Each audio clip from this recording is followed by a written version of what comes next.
All right. In this little quick section, we're going to wrap up the notes that deal with using the selection of mask functions, and then we're going to talk about creating composite images using layer masks. So if we quickly jump back over to the notes, let's take a look at those real fast. This is the last half of the selection notes. The file that we're going to be working with is called Select Mask. It's a Photoshop file. In this particular piece here, we're going to be talking about making an initial selection using one of the quick select functions and then using the select and mask workspace in order to modify our selection and then output it in a way that's non-destructive so we can go back and edit it in the future if needed. So this is the last section in the notes here. As you go through here, we'll kind of jump back and forth and we'll talk about the different pieces. But this is the file that we're looking for. If we examine the file as it opens up, we've got two layers that are in there. We have a background layer and a model layer. The background layer is locked, so we're not going to be able to do any changes to that. We also see that the model layer is on top. Currently, the way it sits, only the background layer is active. So our goal here is to isolate the model from this green background and have her sit in front of this pond that we see here. So what are we going to do? There's two ways that we could potentially select this. Let's start with the hard one first. We're going to jump over to our selection tools, and we're going to make sure that we have the quick select tool chosen. On the control bar up top, you can see we've got some different things going on. I've got my enhance edges on, and then I'm able to come out here and start making a selection. But it's very important to make sure that you have the model layer selected. That's going to allow you to work with those pixels that make up her. So we can take this quick select tool and we can start to work our way through the photo. My brush is quite large right now, and it's doing a relatively good job of selecting her. But as I come over, you can see it's really starting to jump around. We got to make sure we get all of it. And we come into her arm here. My brush is obviously wider than the width of her arm, so I'd have to decrease my brush size using the bracket keys on the keyboard, and then I can hold the Alt key, and I can remove that piece that's in there. What else we got going on here? We need to add this portion. Oops, got a little too much there, so we'll come back and hold the Alt key and kind of work our way through here. This way works on a selection that is maybe a little more difficult and not straightforward as this one. This one will actually benefit from using a function called quick select. So I'm going to deselect what I've done here because my selection isn't exactly what I want it to be. So on the top bar up here, when I have my quick select tool active, you can see that I have this button here. It says create a selection from the most prominent object in the image. Photoshop is smart enough to recognize that she is the focal point of the image. So we can come in and click the select subject option. It's going to do its magic.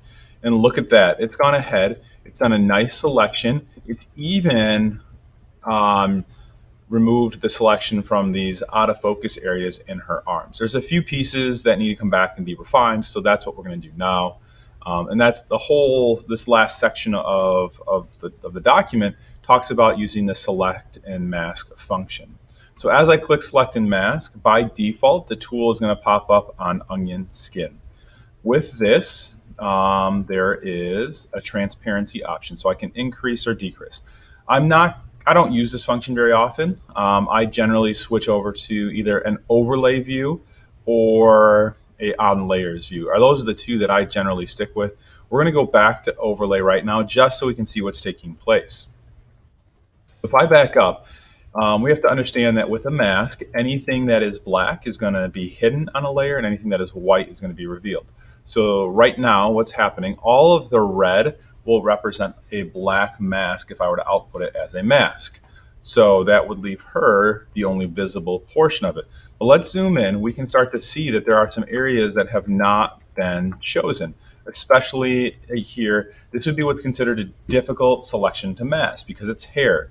And we have several different tools over here in the toolbox that can help us. All of the tools that you see on the screen are specific to the select and mask function. The first one here is just a quick select tool. It functions the same as the quick select tool. We got our plus and we got our minus. We can add and remove from our selection. This one here is called the Refine Edge Brush. This is for a difficult selection. You're not going to use this for the entire thing, but it does work really well with fur, hair, grass, anything that is very difficult to select. And then down here we have a freeform brush that we can paint on our document with. So let's take our Refine Edge. We're going to make a brush a little bit bigger. We're going to drag through that area. And we're going to drag over here where some of the green is poking through. You'll see that it searched and it used some smart functions, and it was able to isolate the green from the hair. There's one more piece over here, so we're able to practice that. Did a great job. We noticed that she has a bracelet that is being cut off. We wanted to find that a little more. So what I'm going to do is then now switch just to a regular paintbrush.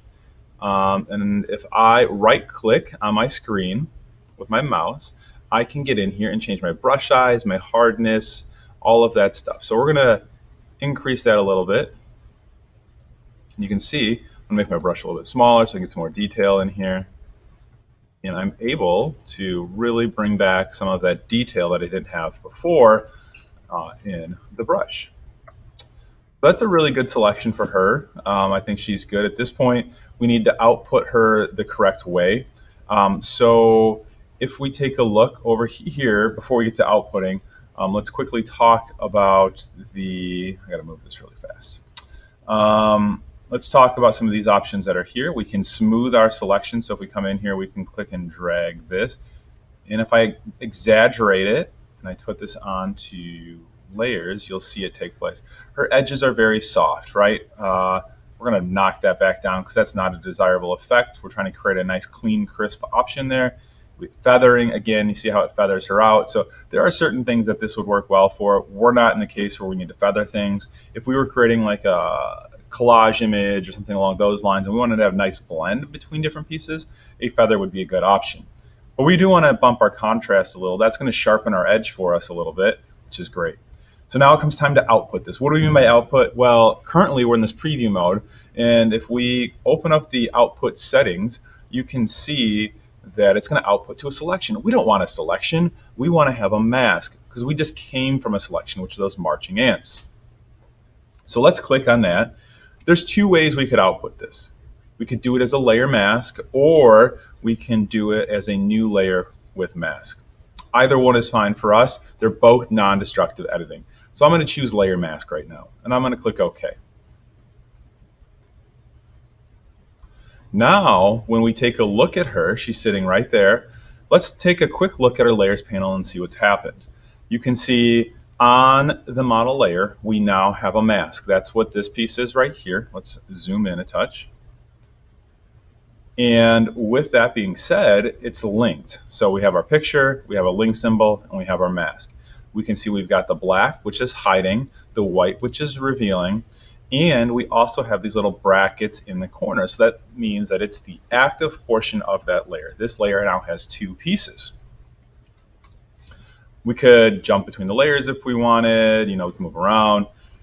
If we wanted to go back and edit this again, we just need to make sure that the mask is active. So I'll click on it once. You'll see my properties have changed over here, and I can get back into the select and mask function and do this and make adjustments if needed. But that is it for select and mask. We got two other pieces we need to talk about real quick, and that is going to be a new set of notes at this point. So the notes are again located in Classroom. This time we are going to be switching over to the masking tools. Masking is going to be very important when it comes time to the assignment that we're going to be doing. We're going to be creating a composite image. So in order to do that, we're going to have to be combining at least 7 images and doing some new layer adjustments and stuff like that. So all of your files should be located on your Classroom folder in your Google Drive. There are 2 links here that will bring you to the actual Adobe video if you'd like to go out and take a look. But these, like I said, there's 2 different practice pieces in here. The first one is going to deal with these 2 files that you see here. We're going to focus on combining multiple images into one file. We're going to, on the first one, use the brush to create a layer mask. And then the second file, we're going to use a quick selection and then create a mask from that. Down on the back of the sheet that you should be getting from Classroom if you don't have it already is the tips and tricks. We talk about how to place a file again. We talk about setting our default swatches, switching our color, changing our brush size, talking about flow and how that can interact with your mask, and then holding the Alt key to see what you're actually working on. So let's go ahead and start this first project. We're going to jump back to Photoshop. This is our first image here. It's a Photoshop document. What we're going to do to this is add an image, and there's only one way that we want you to do it. We're going to go to File, and we're going to choose Place Embedded. We're never going to choose Place Linked. If we do linked, we have the potential of missing files in the future. So we want to embed this and make it part of our document. We are going to be looking for an image. It's called the Forest Image Layer Mask. When we click on that, it places it into our document. You can see that that's happened in our Layers panel up here. But we need to press the Enter key to finish this command. So this is basically what you're looking at is a free transform box that will allow us to rotate, resize, and reposition. That's what the X represents. So after I place this, we're now able to start doing our activity, right? We need to get a mask onto here somehow. And to do that, we need to take a look at our Layers panel. We're going to go to the bottom. And right here, this is called Add Layer Mask. We'll click that, and you can see it's added a layer mask to our document. It's white currently, so that means that everything is visible. We need to make sure our colors in our toolbox over here on the left are default. So we're going to press the D key on the keyboard, and you can see how we have a white-black swatch going on there. The one in the front is called the foreground. The one in the back is called the background. If I want to switch those two colors using a shortcut key, I can press the X key on the keyboard, and it switches them back and forth. That'll be important in a few minutes.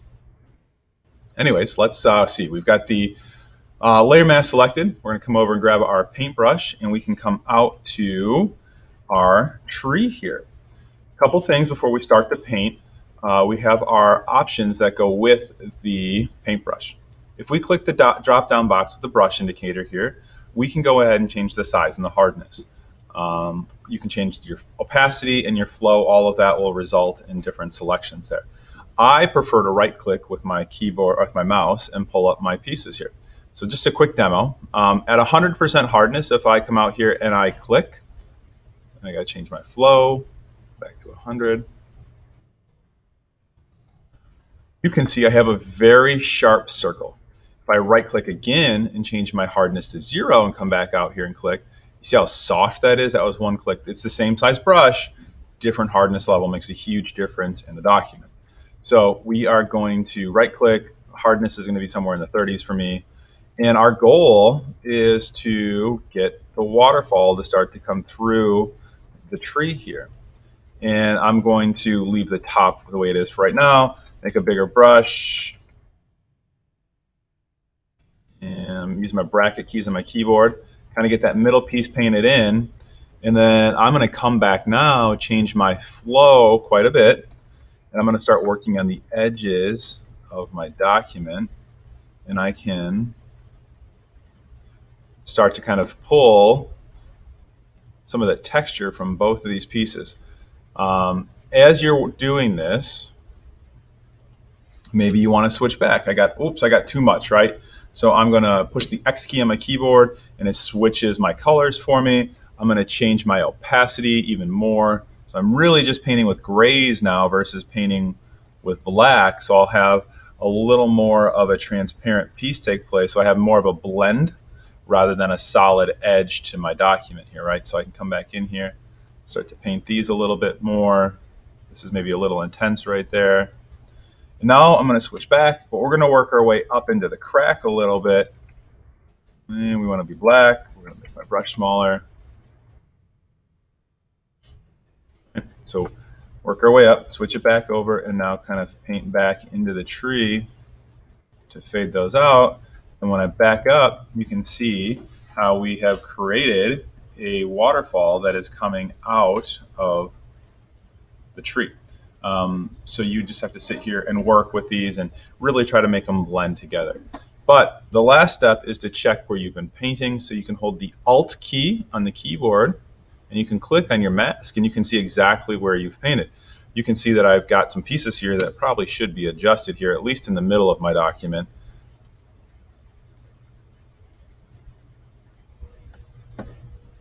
Cover those up probably.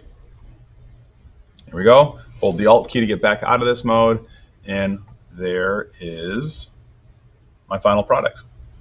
So that was using a paintbrush and a layer mask to creatively select different pieces of an image. Obviously, this will be taken to the next level when we start doing more images inside of one document, but this is the basis idea. The next piece is this document here. This is going to be using the Quick Select tool in order to create a selection. So we're going to be opening up a file called Create Composite Layer Mask. If we go back and take a quick look at the notes, we will see that it is this option down here. It says another way to create a layer mask in a composite is from a selection. So that's what we're going to do, is go ahead and make a selection. Once the selection has been made, we can do the selected mask. It'll apply it to it, and then we can come back and refine that with the brush tool to make it actually look like it blended well. So we need to add a file. We're going to go to the File menu. We're going to go to Place Embedded, just like the last image. We're looking for the Forest Door Composite layer. Press Enter again to finish this command. So we've got two layers. We've got the door and we have the girl. We need to make a good selection of the door. An easy way to do that will probably be to take your Quick Select tool. We're going to increase our brush size a little bit. We're going to drag through these pieces. We want to select all of the door. I'm working my way through. Good selection I've got down there. Got to get this piece. That looks like a great selection. So then at this point, we're going to go back to projects. We're working with the model, and we have our selection made. We're on the forest door. We're going to click Select and Mask. By doing that, you can change your view mode. You can change the way that it's going to interact. This is a decent selection. There's a few pieces here and there that could be fixed, but we'll just view it on layers. We'll maybe do a little bit of a small feather to kind of feather that edge so it's a little bit softer right here, right? And now you just need to output this. That's the key to this, is outputting it with a layer mask. We'll click OK. There's our mask, right? What we're going to do from here is make sure the mask is selected in our layers, go over to the paintbrush, and we can start to paint this forest floor and make it join in and have it a little bit more soft along the edge here to look like the forest is kind of coming up on the tree. Oh yeah, there we go. We'll back that up. We'll come over here. We need to work on this edge just a little bit more.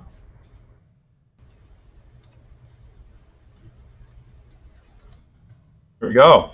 That would be the finished example for this one, using a selection and refining it with a brush. But that basically gets us through our notes, and at this point, we're going to be starting the project on the next class. So good luck. Make sure you check out Google Classroom to get a copy of the notes, and all the files are located on Google Classroom. So good luck.